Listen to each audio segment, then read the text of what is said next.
చల్ల దప్పడం, మజ్జిగ చారు, మజ్జిగ దప్పడం. దీనికి కావాల్సిన పదార్థాలు: పెరుగును మజ్జిగ చేసుకొని పెట్టాలి, అంటే చల్ల వేసుకొని పెట్టుకోవాలి. మిక్సీలో పట్టిన తర్వాత దీనికి 1కి 2 వాటర్ని యాడ్ చేయాలి. యాడ్ చేసిన తర్వాత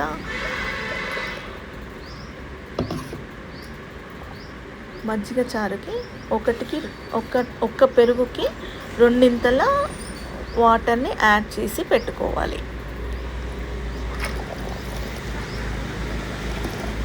దీనికి కావాల్సిన మజ్జిగ చారుకు కావాల్సిన పదార్థాలను చెప్తాను.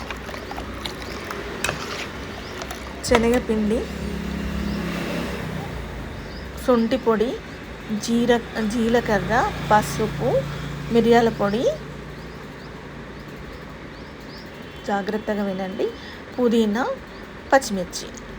ఈ పుదీనా, పచ్చిమిర్చి, శనగపిండి, అది పుదీనా పచ్చిమిర్చిని మంచిగా కడుక్కొని ఒక గిన్నెలో ఒక చెంచా నూనె పోసి దాంట్లో వేయించాలి. ఏంటిది? పుదీనా పచ్చిమిర్చిని వేయించిన తర్వాత దీన్ని పక్కకు పెట్టుకోవాలి, చల్లారనివ్వాలి. చల్లారిన తర్వాత మిక్సీ పట్టుకోవాలి. మిక్సీ పట్టుకున్న తర్వాత శొంఠి పొడి ఉన్న కాడ మనం దాన్ని ప్లేట్లోకి మనం తీసుకున్న తర్వాత ఇవన్నీ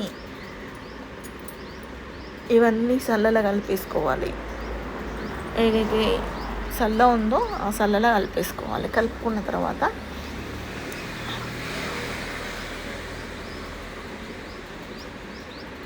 శనగపిండిని కూడా అందులోనే వేయాలి, పొడిపిండిని వేయాలి.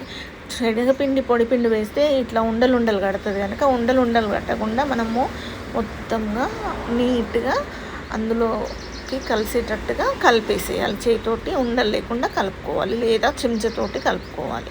కలుపుకున్న తర్వాత స్టవ్ ఆన్ చేసేసి ఈ కలుపుకున్న చల్లని స్టవ్ పైన పెట్టాలి. స్టవ్ పైన పెట్టిన తర్వాత ఇప్పుడు వచ్చేసి మనం దాన్ని అడుగంటకుండా చూసుకోవడం చాలా ఇంపార్టెంట్. అడుగంటితే కాటుపోతుంది చారు ఏదైతే కాటుపోతుంది అంటే కింద మాడుతుంది. మజ్జిగ మాడితే పాలు మాడిన వాసనలాగా దప్పడం చారు మొత్తం రెడీ అవుతుంది కనుక మనం దాన్ని కలుపుతూనే ఉండాలి. ఇలా మసిలిన తర్వాత మనం తీసి పక్కకు పెట్టుకోవాలి. పక్కకు పెట్టుకున్న తర్వాత పోపుకు అవసరమైన పదార్థాలు: ఎండుమిర్చి, ఆవాలు, జీలకర్ర, అల్లం వెల్లుల్లి పేస్ట్, పసుపు, కరివేపాకు పోపు కోసం. నేను ఇంతకుముందు పుదీనా పచ్చిమిర్చి వేసిన ప్లేట్ని పెడుతున్నా కనుక అదే గిన్నెలో పోపు పెడుతున్నాను. దాంట్లో కొన్ని ఎండుమిర్చి వేసుకొని, అల్లం వెల్లుల్లి వేసుకొని, ఆవాలు జీలకర్ర వేసుకొని, కరివేపాకు వేసుకొని పోపు పెట్టాలి. అయితే ఈ చల్లచారు ప్లస్ ఈ పోపు 2 కూడా చల్లారిన తర్వాత ఈ మిశ్రమాన్ని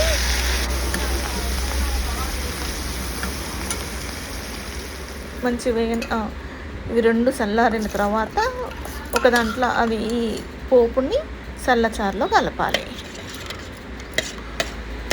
కలిపిన తర్వాత లాస్ట్కి ఈ పోపు మొత్తం చల్లచారులో కలిపేస్తున్నా.